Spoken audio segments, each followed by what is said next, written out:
Hello दोस्तों, स्वागत है आपका हमारे इस नए ब्लॉग में। जैसा कि आपको पता है, मेरा नाम निधि है और मैं एक एएनएम हूँ। तो मुझे ऐसा लगा था आज 5वां बुध है, आज कहीं जाना ही नहीं होगा। तो फिर इतने में 8:30 बजते हैं और सर का मैसेज आता है कि आज आपके एक्सप्रेशनल ब्लॉक है, तो आपके आज प्रशस्ति पत्र समारोह है, तो आपको रामपुर में पहुंचना है रंगोली मंडप में। तो हम तैयार होकर निकल जाते हैं अपने डेस्टिनेशन के लिए। 10 बजे का टाइम दिया गया था, तो जल्दी जल्दी से अपना काम पूरा करने के बाद निकल जाते हैं हम घर से रंगोली मंडप के लिए।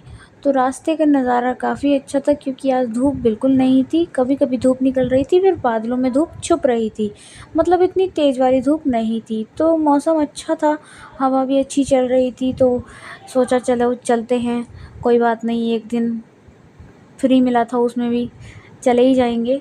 तो एएनएम को कोई दिन फ्री मिलता ही नहीं है, सोचो कुछ और हो कुछ जाता है। अगर वो कुछ सोच ले कि आज चलो ठीक है, आज कोई काम नहीं है तो चलो घर पे रहेंगे, मगर होता ही नहीं है ऐसा। तो इस तरीके की बातें सोचते सोचते हम पहुंच जाते हैं अपनी डेस्टिनेशन पे। सामने आपको ये दिखाई दे रहा है, ये सामने है गांधी समाधि। रामपुर में ये एक फ़ेमस जगह है गांधी समाधि। उसके बाद इसके जस्ट सामने ही हमारा डेस्टिनेशन है, यानी कि रंगोली मंडप। तो हम पहुंच जाते हैं रंगोली मंडप में। रंगोली मंडप में पहुंचते के साथ ही वहां पे भांगड़ों के साथ भांगड़ा बजाने के लिए मुख्य अतिथि जो हैं उनके स्वागत के लिए ये सभी लोग खड़े हुए थे। अच्छी डेकोरेशन हो रखी थी काफ़ी। हम अंदर पहुंच जाते हैं टाइम से, थोड़ा सा ही पहले मैं पहुंची थी, मुख्य अतिथि आने ही वाले थे। यहाँ मुझे मेरी फ्रेंड्स मिल गई सारी, मेहताब, शिवानी, अलीना और सभी लोग। जब इतने में मुख्य अतिथि आ ही जाते हैं तो उनके स्वागत में काफ़ी वेलकम वगैरह चल रहा था। फूलों की कोमल पंखुड़ियां बिखरे जिनके अभिनंदन में। उसके बाद देखिए यहाँ पे कैमरेस वाले कितने लोग हैं, यहाँ पर सभी लोग आए हुए थे। बीडीओ साहब, डीपीओ साहब, ये जो थे हमारे बीडीओ सर थे जो डीपीओ सर का स्वागत कर रहे थे। उसके बाद आज जो है हमारे सैदनगर ब्लॉक का ही समारोह है, क्योंकि ये संपूर्णता अभियान समारोह था।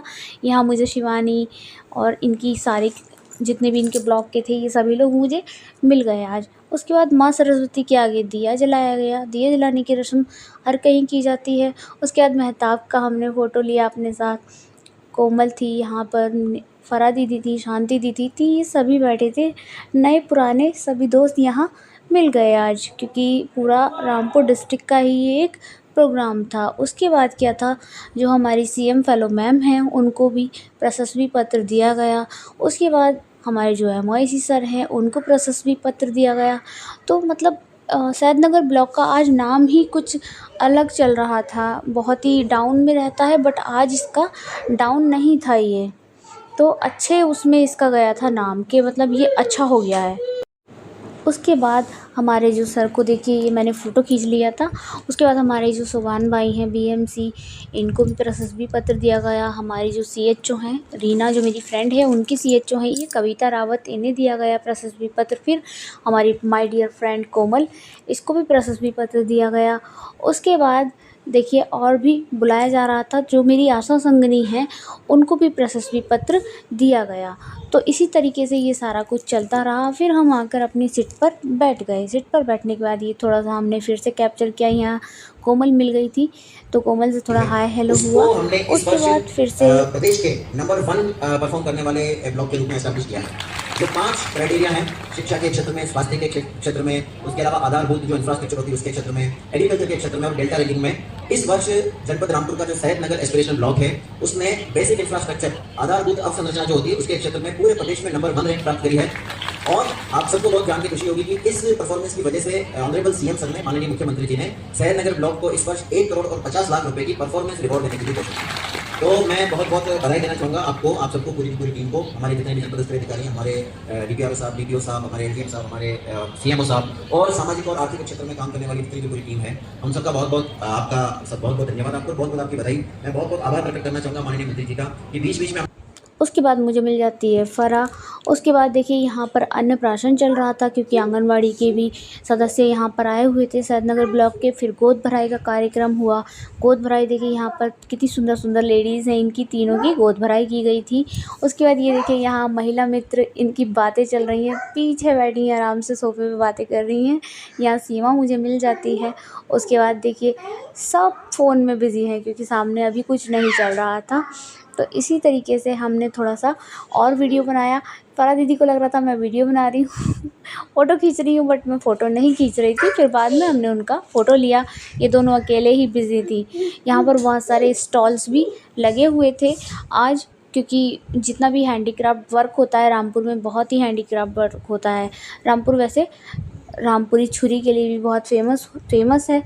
यहाँ पर सबसे बड़ा चाकू भी रखा हुआ है। चाकू चौराहा यहाँ पर बहुत ज़्यादा फ़ेमस है। तो ये सारा हैंडीक्राफ़्ट का स्टॉल यहाँ पर लगा हुआ था। उसके बाद अक्षा को यहाँ पे प्रशस्ति पत्र दिया गया था। अक्षा के बाद यहाँ पे शांति दीदी को भी प्रशस्ति पत्र दिया गया था। इन दोनों के प्रशस्ति पत्र लेने के बाद हमने थोड़ा-सा यहाँ पर देखा कि अब इनका रीना का और इन सब का नंबर क्यों नहीं आ रहा है। तो फिर इन्होंने सबने सर से बात की। तो फिर पता चला बात करने के बाद कि इन लोगों को आज मिलेगा ही नहीं प्रशस्ति पत्र। ये क्या बात होती है, आपने सुबह 10 बजे से बुला लिया, डिस्ट्रिक्ट से इनके पास लेटर्स आए हुए थे, तो अब इन्हें ही नहीं दे रहे हैं। और इवन मैं इन्हीं की वजह से गई थी, क्योंकि आज मेरा मन भी नहीं था जाने का। बट फिर बाद में सर ने इन्हें बोल दिया कि नहीं, तुम्हारी तो लिस्ट ही नहीं आई है और तुम्हें आज प्रशस्ति पत्र नहीं मिलेगा। उसके बाद बहुत मूड ख़राब हो गया मेरा भी, और मेरी जो फ्रेंड्स हैं, मतलब इनका सबका मूड ख़राब हो गया। तो फिर हम वहाँ से निकल गए। तो मैं और रीना हम दोनों बाहर आ गए आंटी जी के साथ। उसके बाद मैंने अपनी स्कूटी निकाली। स्कूटी निकालने के बाद मैंने अपने फेस को कवर किया। कवर करने के बाद मैं रेडी हो गई घर के लिए वापस आने के लिए। तो ये मैं हमेशा हेलमेट लगाकर ही ड्राइव करती हूँ, और मैं जितनी भी एनम्स हैं उनसे सबसे कहूँगी कि हेलमेट लगाकर ही ड्राइव करें, बिना हेलमेट के ड्राइव कभी ना करें। एक ये है हमारी फ़राह मैडम, ये भी निकल रही थी और मुझे बाय बोल रही थी, तो फिर मैं भी निकल जाती हूँ घर की तरफ। धूप अभी भी काफ़ी तेज़ थी। उस टाइम तो जब मैं घर से निकली थी मौसम काफ़ी अच्छा था, धूप नहीं थी। बट अब धूप बहुत तेज़ी पर थी, मतलब कि इस समय ना बहुत ही गर्मी लगने लगी थी। बट यह है कि मौसम अच्छा हो रहा था, एकदम से पूरा हरा-हरा दिखाई देता है चारों तरफ, तो अच्छा लगता है। कहते हैं कि एनम काम नहीं करती, एनम काम भी नहीं करती, और काम ना करो तो भी दिक्कत है। मतलब कि समझ ही नहीं आता है कि क्या ही चाहते हैं सब लोग। ये है एक ठंडी सड़क। इस सड़क से गुजरो तो अच्छा लगता है, एकदम ठंडा ही महसूस होता है। ये सड़क मुझे सबसे ज़्यादा पसंद है, और मैं इसी सड़क से सबसे ज़्यादा जाती हूँ। जब भी मुझे रामपुर जाना होता है, कोल्ड चेन मीटिंग में जाना होता है, तो मैं इसी सड़क से ज़्यादा जाती हूँ। और फिर से मेरे हाथ में आज पेन हो रहा था। राइट वाला जो हाथ है जिससे हम रेस देते हैं स्कूटी की, उस हाथ में पता नहीं क्यों दर्द होने लग जाता है अगर थोड़ा सा भी स्कूटी में ज़्यादा चला लूँ। ये मुझे किसी ने कमेंट भी किया था कि ये प्रॉब्लम किसी और के साथ भी होती है, यानी कि मैं ही एक अकेली नहीं हूँ, और लोग भी हैं इसमें शामिल। उसके बाद हम पहुँच जाते हैं अपने घर के रास्ते पर, क्योंकि समय काफ़ी हो चुका था। लगभग 3 बज गए थे मुझे लौटने में। 10 बजे हम घर से निकले थे। तो यदि आपको हमारी वीडियो पसंद आती है तो वीडियो को लाइक करके, चैनल को सब्सक्राइब करके अपने फ्रेंड्स के साथ शेयर ज़रूर करें। आपको एनम की लाइफ से संबंधित हर छोटी बड़ी बात मैं आपको अपनी हर वीडियो में बताऊंगी। उसके बाद शाम को देखिए वेदर कितना अच्छा हो गया था। मिलते हैं नेक्स्ट वीडियो में, तब तक के लिए बाय।